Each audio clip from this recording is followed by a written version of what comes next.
குழந்தைங்க கிட்ட வந்து பேரண்ட்ஸ் வந்து ஃப்ரெண்ட்லியா இருக்கிறது வந்து தப்பா கரெக்டான விஷயமா மேம்? ஃப்ரெண்ட்லியாக தான் இருக்கணும், பட் ஃப்ரெண்டாக இருக்க முடியாது. தப்பு செஞ்சால் நான் உன்னை கேட்பேன், ஆனால் அதுக்குன்னு ஒரு முறை இருக்குது. ஃப்ரெண்ட்லி அப்ரோச்சுன்றது it is not that over செல்லம் கொடுக்கறது, நீ எதை செஞ்சாலும் கரெக்டு அப்படின்றதெல்லாம் கிடையாது. ப்ராப்பர் ரூல்ஸ் பவுண்டரியோட ஒரு ஃப்ரெண்ட்லி அப்ரோச் இருக்கும். நான் உன் பேரண்ட்டை கீ கொடுக்குற பொம்மை மாதிரி, ஓகே, நான் கீ கொடுத்தா நீ எஸ் சொல்லணும், இல்லை நோ சொல்லணும், இல்லை நீ படிக்கணும், நீ வெளியில் போகணும், ஃப்ரெண்ட்ஸ் கூட போகணுன்ற மாதிரி நம்ம கொண்டு போனோன்னா அவங்களுக்கு பெருசாக ஆனோடனே நிறைய அந்த ஆன்சைட்டியாக இருக்கட்டும், சோஷியல் எக்ஸ்போஷராக இருக்கட்டும், டிசிஷன் மேக்கிங்கில் எல்லாமே ஸ்ட்ரகிள் பண்ணுவாங்க கண்டிப்பாக. இன்னைக்கு ஒரு குழந்தைய நீங்கள் எப்படி ட்ரீட் பண்ணுறீங்களோ அவங்க வளர்ந்ததுக்கப்புறம் உங்களை அவங்க அப்படி தான் ட்ரீட் பண்ணுவாங்க. அப்போ மட்டும் நான் உன்னை அப்படி வளர்த்தேன் இப்படி வளர்த்தேன் என்னை விடுறியே அப்படின்னு சொன்னீங்கன்னா நீங்கள் நிறைய அது மாதிரி செஞ்சுருக்கீங்க. அதனால தான் அவங்க வளர்ந்தோடனே அதையும் ரிப்பீட் பண்ணுறாங்க. நாளைக்கு அது அவங்க குழந்தைகிட்டுமே ரிஃப்ளெக்ட் ஆகிறதுக்கு நிறைய வாய்ப்புகள் இருக்குது. 10 நிமிஷம் இருந்தாலும் பக்கத்தில் உட்காந்து ஐ டு ஐ கான்டாக்ட், ஒரு ஃபிசிக்கலாக ஒரு டச்சு, இதோட வந்துட்டு மிஸ்டேக்ஸை ஹைலைட் பண்ணாமல், படிப்பை பற்றி பேசாமல் அவங்களோட உலகத்துக்குள்ளே போய் ஒரு 10 நிமிஷம் பேசுங்களேன். அவங்க வந்து they'll enjoy it.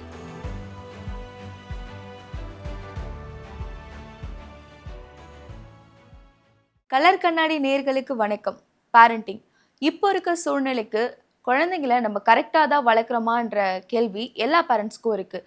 இதை பற்றின கேள்விகளுக்கும் சுவாரஸ்யமான தகவல்களுக்கும் நம்ம கூட இருக்கிறாங்க ஆஷா பாக்யராஜ் மேம். பேரண்டிங்ன்றது எவ்வளோ முக்கியம் மேம்? பேரண்டிங் தான் ரொம்ப முக்கியம். ஏன்னா ஒரு குழந்தை நாளைக்கு வந்து இந்த ஹியூமனில் ஒரு பெட்டர் ஹியூமனாக வந்து இருக்கணும், வாழணும் அப்படின்னா கற்றுக் கொடுக்க வேண்டியது எல்லாமே வந்து பேரண்டிங்கில் தான் அடங்கும். ஓகே, இது யூஸ்வலாக சொல்லுவாங்கல்ல, அதாவது ஒரு குழந்தை வளர்ப்பில் வந்து பின்னாடி அம்மா வந்து எந்த அளவுக்கு வைட்டல் ரோல் ப்ளே பண்ணுறாங்களோ அதுதான் வந்துட்டு ஸ்கூலில் படிக்கிறதா இருக்கட்டும், இல்லை நாளைக்கு ஒரு ஹியூமன் வந்து எல்லா இடத்துலையும் பிஹேவ் பண்ணுறதா இருக்கட்டும் சொல்லுவாங்க. பட் அம்மா மட்டும் கிடையாது, இது வந்து அப்பா அம்மா 2 பேரும் சேர்ந்து பண்ணக்கூடிய ஒரு விஷயம்தான் பேரண்டிங்.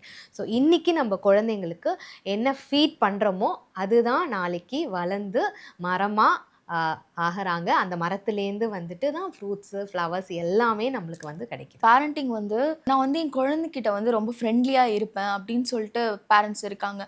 குழந்தைங்க கிட்ட வந்து பேரண்ட்ஸ் வந்து ஃப்ரெண்ட்லியாக இருக்கிறது வந்து தப்பா கரெக்டான விஷயமா மேம்? ஃப்ரெண்ட்லியாக தான் இருக்கணும், பட் ஃப்ரெண்டாக இருக்க முடியாது. ஓகே, ரெண்டுத்துக்கும் டிஃப்ரென்ஸ் இருக்குது. ஃப்ரெண்ட்ஸாக 1000 பேர் இருப்பாங்க குழந்தைங்களுக்கு, but parent is someone friendly அப்ரோச்சோடு இருக்கணும். அப்போ அந்த ஃப்ரெண்ட்லி அப்ரோச்சோடு என்னென்னா, தப்பு செஞ்சால் நான் உன்னை கேட்பேன், ஆனால் அதுக்குன்னு ஒரு முறை இருக்குது. இப்போ ஏதோ ஒரு குழந்தை தவறு செய்யாத மனிதர்கள் கிடையவே கிடையாது. அப்போ குழந்தைங்கன்னு வரும்போது அந்த எக்ஸ்ப்ளோர் பண்ணுறோம் அப்படின்றதுனால நிறைய தவறுகள் அவங்க வந்து செய்வாங்க. அப்போ பேரண்ட்ஸ் தான் வந்துட்டு அவங்களுக்கு எது சரி எது தவறுன்னு புரிய வைக்கணும். பட் நம்ம தவறுன்னு சொல்லும்போது அதை எடுத்துக்கிற அந்த ஒரு புரிதல் வந்து அந்த குழந்தைங்களுக்கு இருக்குமா, ஏன் செய்யக்கூடாது, ஏன் பண்ணக்கூடாது. அப்போ எடுத்தோடனே வந்து நம்ம கண்டிக்கிறது ஸ்ட்ரிக்டாக ஆனோம் அப்படின்னா அவங்க வந்து டெம்பரவரி சொல்யூஷனாக தான் அதை வந்து ஸ்டாப் பண்ணுவாங்களே தவிர்த்து அதுக்கு பெர்மனன்ட் சொல்யூஷன் கிடையாது. பட் இதுவே friendly approach, that is being kind, ப்ராப்பரான லாங்குவேஜ் யூஸ் பண்ணுறது, அப்யூசிவ் இல்லாமல் அடிக்காமல் எப்படி நம்மள அவங்கள திருத்துறோம், அதுதான் வந்து ஃப்ரெண்ட்லி அப்ரோச். ஸோ ஃப்ரெண்ட்லி அப்ரோச்சுன்றது it is not that over செல்லம் கொடுக்கறது, நீ எதை செஞ்சாலும் கரெக்டு அப்படின்றதெல்லாம் கிடையாது. ப்ராப்பர் ரூல்ஸ் பவுண்டரியோட ஒரு ஃப்ரெண்ட்லி அப்ரோச் இருக்கணும்.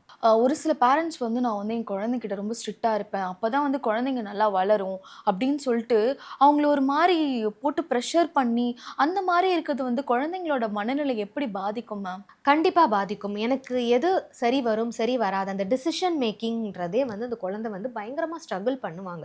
அது எப்பயுமே எப்படி இருக்கும்னா, தனக்கு ஒரு விருப்பம் இருக்கும், பட் இந்த இடத்துல நம்ம ஸ்ட்ரிக்டாக இருக்கிறோம் அப்படின்ற பேரில் குழந்தையோட விருப்பம் என்ன அப்படின்றதே நம்ம கேட்கறதே இல்லை. பட் இப்போ இருக்கிற பேரண்ட்ஸ் வந்து நிறைய இது மாதிரி பார்க்குறாங்க, யூடியூப் சேனலை பார்க்குறாங்க, பேரண்டிங் பற்றி படிக்கிறாங்க. ஆனாலும் என்ன செய்கிறாங்கன்னா, நான் உனக்கு சப்போர்ட் பண்ணுறேன், உனக்கு ஆப்பர்ச்சுனிட்டி கொடுக்குறேன் அப்படின்றத அப்ஃப்ரண்ட்டாக சொல்கிறாங்க. பட் பேக்கில் ஒரு புஷ் இருக்கும், அதாவது நீ என்ன தான் பண்ணாலும் நாங்கள் வந்துட்டு அதை ஓகேன்ற மாதிரி சொல்லுவோம், பட் அட் த எண்ட் நாங்கள் என்ன சொல்கிறோமோ அதுதான் நடக்கும் அப்படின்ற மாதிரி இருக்கும்போது அந்த இடத்துல என்கிட்ட கவுன்சிலிங்கில் நிறையா பிள்ளைங்க வந்து சொல்லுவாங்க, ஆண்டி அதெல்லாம் சப்போர்ட் பண்ணுறேன்னு சொல்லுவாங்க ஆண்டி, ஆனால் டிசிஷன் வந்து பார்த்தா அவங்க தான் எடுப்பாங்க. பேரண்ட்ஸ் வந்து ஒப்பீனியன்ஸ் கொடுக்கணும். உனக்கு இது சரி வரும், சரி வராது அப்படின்றது, எதனால் சரி வராதுன்றது இதெல்லாமே நம்ம பேசலாம். பட் அந்த டிசிஷன் மேக்கிங்ன்றது அந்த குழந்தைகிட்ட தான் இருக்கும். But if you feel that அந்த டிசிஷன் மேக்கிங் தவறு அப்படின்னு ஃபீல் பண்ணால் நீங்கள் சொல்லலாம் குழந்தைகிட்ட. ஓகே, இல்லை இதை வந்து இப்படி செஞ்சால் நல்லா இருக்காது, மேபி நீ இப்படி ட்ரை பண்ணி பாரு. ஓகே, அப்போ நம்ம சாய்ஸஸ் கொடுக்குறோம் அந்த இடத்துல.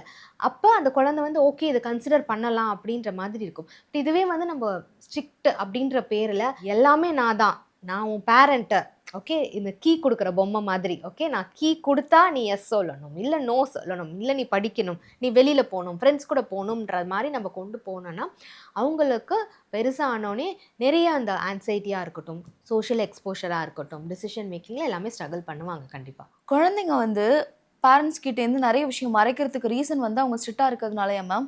எஸ், டெஃபினட்டாக. எப்போ வந்து பொய் சொல்லணும் அப்படின்ற ஒரு எண்ணம் குழந்தைக்கு வரும், ஒரு விஷயம் நான் மறைக்கணுன்ட்டு, ஏதாவது ஒரு சின்னதாக கூட தவறு செஞ்சால் அந்த இடத்துல body language, facial expression and the verbal language use பண்ணுறது, இது 3 தான் குழந்தைங்க பார்ப்பாங்க. ஓகே, அதை வச்சு தான் அவங்க வந்து ப்ரெடிக்ட் பண்ணுவாங்க. இப்போ ஃபஸ்ட் டைம் குழந்தை வந்து கம்மியாக மார்க் எடுத்துகிட்டு வரும்போது, உனக்கு நான் எவ்வளோ சொல்லிக் கொடுத்தேன், நீ எப்படி மார்க் எடுத்துகிட்டு வந்திருக்கன்ற சொல்கிறதோ, இல்லைனா உனக்கு இதை ஃபுல்லாக நான் கட் பண்ணிடுவேன், இன்றைக்கி எதுவுமே கிடைக்காது உனக்கு அப்படின்னு சொல்கிறதோ, இல்லை அந்த மார்க்கை வச்சு அந்த குழந்தையோட ஐடென்டிட்டியோ பிஹேவியரோ லேபிள் பண்ணுற மாதிரி இருந்தால் அடுத்த வாட்டி அவங்க வந்து அந்த கம்மி மார்க் எடுக்கும்போது ஒன்று மறைக்கணும்னு தோணும், இல்லைனா வந்துட்டு இந்த மார்க்கை கரெக்ட் பண்ணி வேறு மாதிரி காமிக்கணும், ஏதோ ஒரு தவறு செய்ய தானே செய்வாங்க. இது ஒன்று. ரெண்டாவது, நாளைக்கு ஃப்ரெண்ட்ஸ்குள்ளே ஏதோ ஒன்று வருது, ஓகே ஏதோ ஒரு சென்சிட்டிவ் டாபிக், இல்லை அதில் ஏதோ பிரச்சனை இருக்குது, அப்போ இது மாதிரி ஏதோ மூவி பார்க்கும்போதோ அதில் வந்துட்டு எதர் ஒரு ரிலேஷன்ஷிப் பற்றி இருக்கலாம், இல்லை வந்து செக்ஷுவலாக ஏதோ ஒரு கண்டென்ட் வரும்போது நம்ம மறைக்கிறது பண்ணுறது இதெல்லாம் நடக்கும்போது, ஓகே அப்போ இதில் ஏதாவது அஃபெக்ட் ஆணுச்சுன்னா நம்ம இதை பற்றி பேசக்கூடாது பேரண்ட்ஸ் கிட்ட அப்படின்றது தான் அந்த குழந்தைங்க வந்து யூஸ்வலாக நினைப்பாங்க. ஸோ கண்டிப்பாக ஸ்ட்ரிக்டாக இருக்கிறதுனால பொய் சொல்கிறது, தவறு செய்கிறது எல்லாமே வந்து பார்த்திங்கன்னா நிறைய தான் ஜாஸ்தியாகும். இப்போ வந்து பேரண்ட்ஸ் வந்து கம்பேர் பண்ணுவாங்க, அவன் நிறைய நல்ல மார்க் வாங்கியிருக்கான் நீயே வாங்கலை, பக்கத்து வீடு கூட கிடையாது. அந்த அவங்களுக்கு இப்போ 2 பிள்ளைங்க இருக்காங்கன்னா, பெரிய பையன் நல்லா படிக்கிறான், அண்ணன் இப்படி பண்ணுறான், நீ இப்படி பண்ண மாட்ற. அது வந்து குழந்தைங்கள எந்த அளவுக்கு அஃபெக்ட் பண்ணும் மேம்? ஒரு எனக்கு தெரிஞ்சு லைக் வந்து சில பேருக்கு அவங்க அண்ணாவே பிடிக்காம போயிடும், அக்காவே பிடிக்காம போயிடும். அது எந்த அளவுக்கு குழந்தைங்கள அஃபெக்ட் பண்ணும் மேம்? இந்த கம்பேரிசன் வந்து பார்த்தீங்கன்னா காலங்காலமாக நடந்துட்டு இருக்க ஒரு விஷயம். அதாவது நம்ம வீடை விட்டுடுவோம், பக்கத்து வீட்டில் என்ன நடக்குது, பக்கத்து வீட்டில் என்ன அப்படின்றது மட்டும்தான் வந்துட்டு நம்ம செய்கிறது. நம்ம குழந்தைகிட்ட என்ன பெஸ்ட்டாக இருக்குன்றதே தெரியாது. அந்த செல்ஃப் எஸ்டீம்ன்ற ஒரு விஷயம் வந்து பேரண்ட்ஸ் எப்படி ட்ரீட் பண்ணுறாங்களோ அதுதான் குழந்தைக்கு வந்து பில்ட் ஆகிறது. அண்ட் இன்னர் வாய்ஸ், அப்பா அம்மா என்ன பேசுகிறோம், உன்னால் இதை செய்ய முடியாது, உனக்கு இது வராதுன்னா அதுதான் அவங்களோட இன்னர் வாய்ஸ். அதுக்கு ஒரு விஷயம் ஆரம்பிக்கும் போது நம்மளுக்கு வராதுன்னு சொல்லிட்டாங்களே, இல்லை நம்மளுக்கு இது செய்ய முடியாதுன்னு சொல்லிட்டாங்களே, இல்லைனா அந்த பக்கத்து வீட்டு பையன் பாரு உன்னோட பெட்டராக செஞ்சான் அப்படின்றது தான் அவங்களோட இன்னர் வாய்ஸாகவே இருக்கும். இப்போ இந்த இடத்துல பேரண்டிங்கில் கண்டிப்பாக கம்பேரிசன் இருக்கவே கூடாது. அந்த குழந்தைக்கு எது நல்லா வருதோ அதை வச்சு தான் அவங்க வந்து பேசுகிற மாதிரி இருக்கும். அண்ட் இன்னொன்று நீங்கள் சொன்னீங்க பார்த்தீங்களா, அந்த சிப்ளிங்ஸ்குள்ளே கம்பேரிசனால் வந்து அந்த ரிலேஷன்ஷிப்பே வந்து அஃபெக்ட் ஆகுன்றது ரொம்ப நிறையா இருக்குது. ஓகே, ஈவன் 2 days பிஃபோர் கூட வந்து பார்த்தீங்கன்னா ஒரு குழந்தைக்கு சூசைடல் தாட்ஸ் வருது. பிகாஸ் அங்கே அந்த இடத்துல வந்து சிப்ளிங் வந்து அவங்கள பாடி ஷேம் பண்ணுறாங்க, புல்லிங் பண்ணுறாங்க. பட் சிப்ளிங்கை பொறுத்த வரைக்கும் எப்படின்னா, அது நான் வாண்டடாக பண்ணல, ஓகே அவங்க கரெக்டாக இருக்கணும். இது வந்து நடக்குது. இது எங்கேருந்து ஆரம்பிச்சிருக்கும் இந்த 2 பேருக்கும்னா, இந்த இடத்துல பேரண்ட் அதை பண்ணியிருப்பாங்க. ஓகே, எல்டர் ஒனுக்கு நிறைய ப்ரிஃபரன்ஸ் கொடுத்துட்டு யங்கர் ஒனுக்கு ப்ரிஃபரன்ஸ் கொடுக்கல, இல்லை யங்கர் ஒன் ப்ரிஃபரன்ஸ் கொடுத்துட்டு எல்டர் ஒன் கொடுக்கலன்னா அதை பார்க்குறாங்கல்ல. அப்போ பார்த்தோன்னே ஓகே அப்பா அம்மாவும் நமக்கு தானே சப்போர்ட் பண்ணுறாங்க, அப்போ நம்ம வந்து தங்கச்சியோ இல்லை அண்ணாவையோ நம்ம என்ன சொன்னாலும் அதில் எதுவும் பிரச்சனை கிடையாதுன்றதுல அங்கே ஆரம்பிக்குது. இப்போ குழந்தைங்க வந்து அந்த சின்ன வயசில் சேட்டை பண்ணுவாங்க, அதை வந்து அடித்து இது பண்ணுறதுனால அதை எவ்வளோ அளவுக்கு அது அவங்களுக்கு பாதிக்கப்படுது மேம்? அடிக்கிறது சொல்யூஷன் கிடையவே கிடையாது. ஓகே, அடிக்கிறதுனால பேரண்ட்ஸ்க்கும் குழந்தைங்களுக்குமான அந்த ரிலேஷன் தான் வந்து பார்த்திங்கன்னா விரிசல் விழுந்துகிட்டே இருக்கும். அந்த ட்ரஸ்ட்டு போயிடும், பேரண்ட்ஸ் மேலே இருக்கிற ட்ரஸ்ட்டு போயிடும். அப்போ ஒன்றெல்லாம் அடித்து வளர்க்கலையா அப்படின்னு நம்மளை அடித்து வளர்த்தாங்கன்னா அந்த எதுக்காக நம்ம அந்த அடி வாங்கணும், ஓகே எப்படி அந்த சிச்சுவேஷன் இருந்ததுன்னு இன்றைக்கி நினச்சா கூட அடல்ட்ஸ்க்கு நல்லாவே ஞாபகம் இருக்கும். ஏன் ஞாபகம் இருக்குது? ஏன்னா நம்ம அந்த இடத்துல அடி வாங்கியிருக்கோம். அது வந்து சின்ன தவறா பெரிய தவறா அப்படின்றதுலாம் கிடையாது, எல்லாத்துக்கும் நம்மளை அப்போ வந்து அடிச்சிருப்பாங்க. பட் அந்த ஊண்டுன்ற ஒரு விஷயம் நம்மளுக்குள்ளே இருந்துகிட்டே தான் இருக்கும். ஸோ ஃபிசிக்கலாக வந்து அடிக்கிறாங்க, ஃபிசிக்கல் அபியூஸ் நடக்குது அந்த இடத்துல அப்படின்னாலே அந்த இடத்துல வந்துட்டு குழந்தைங்க அப்பா அம்மாவே பிடிக்காது அவங்களுக்கு. ஓகே, அது வளர வளர வந்துட்டு எனக்கு எங்கேயாவது போயிடணும், எனக்கு அப்பா அம்மா கிட்டே இருக்க வேண்டாம். There are so many children இப்பயும் வந்து சொல்கிற ஒரு விஷயம், அவங்க 2 பேரும் என்றைக்குமே எனக்கு அப்பாவும் அம்மாவுமா இருந்ததே கிடையாது. ரீசன் என்னென்னா அடி.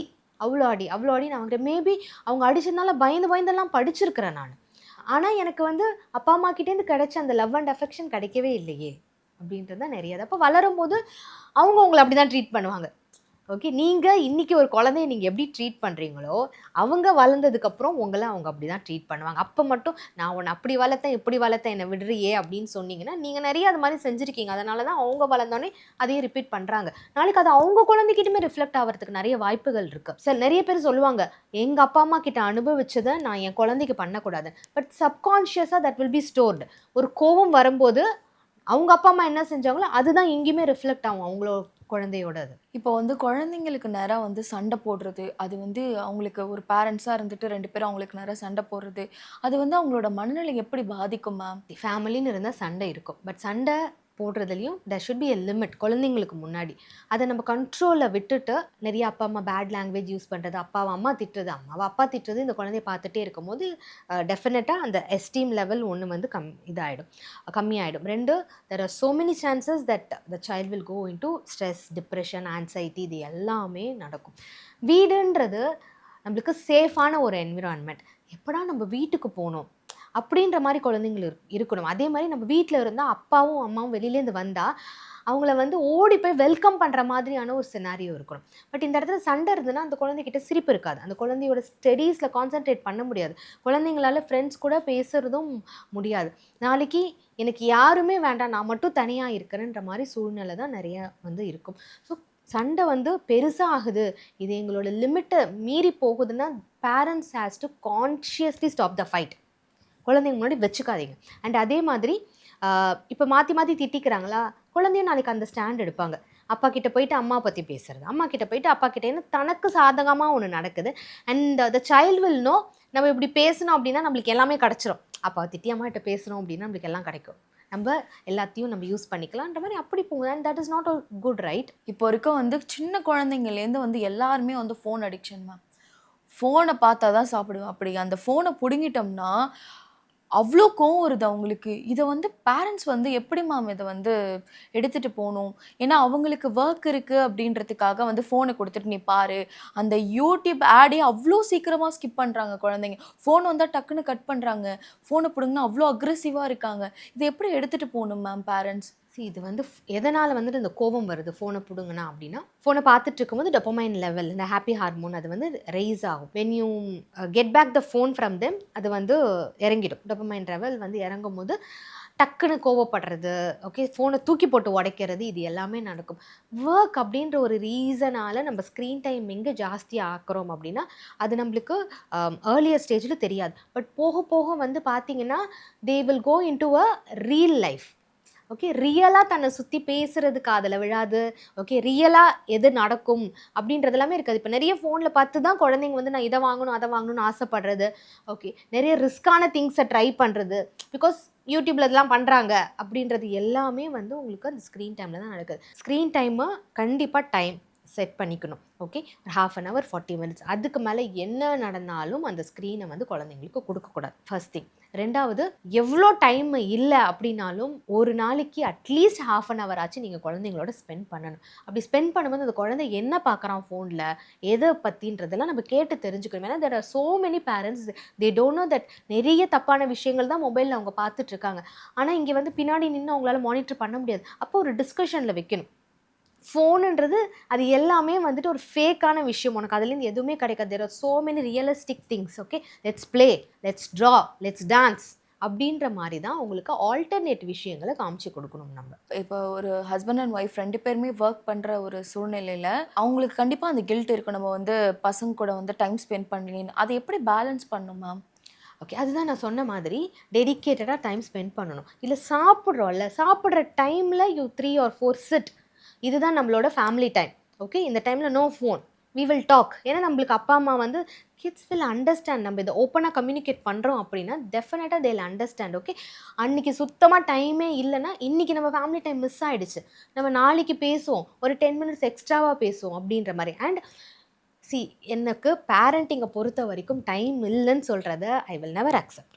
Okay, we'll see the phone, ஏதோ ஒன்று நம்ம செய்வோம். அந்த 10 நிமிஷத்தை குழந்தைங்களுக்கும் கொடுங்க. நம்மளுக்கு செல்ஃபாக நம்மளுக்கு டைம் கண்டிப்பாக வேணும். ஏன்னா நானே நிறைய பேசியிருக்கேன். நம்மளுக்கு செல்ஃப் கேர் ரொம்ப முக்கியம்.